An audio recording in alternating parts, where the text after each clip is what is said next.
Well, good morning, ladies and gentlemen, and welcome to Grumman Pilot's YouTube channel. And today we're going to look at some Grummans back in Canada, back in the early years. And we're looking there because some of these pictures, like the ones from 1971, are before the AYA was ever formed. I'd like to thank Liz Lane, shown here on the right, standing next to Maynard Crosby, for all the information and the pictures that are used in this video. Again, the early look at Canada and the Grummans that were there back in the day. So we would like to ask you please subscribe, hit the like button, and hit the notify to stay current with our content.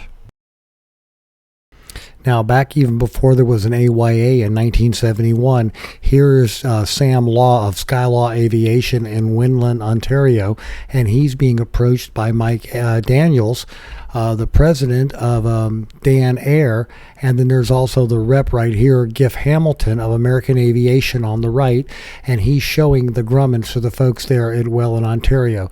And again, Mike Daniels, the president of Dan Air, is in the background.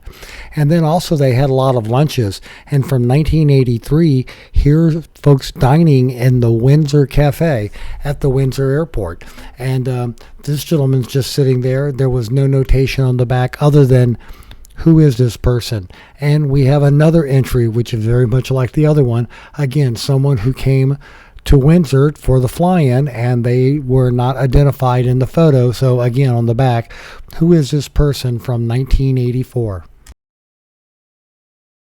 And then here you go at the AY convention in 1984, Sean Orion's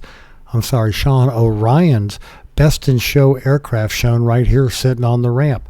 Folks, the Grummans were really making a thing in place in Canada back in the day, and they turned ahead. They were so much more fun to fly than the Cessnas and Pipers, and they made their place in Canada just as they made their place here in America.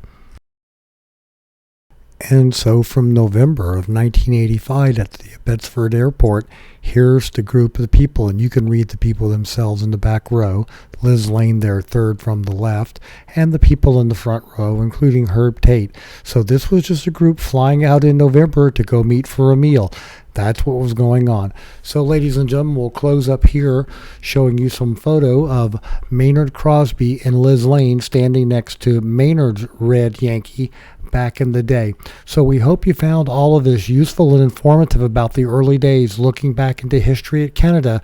Thanks for watching, and have a great day flying your Grumman.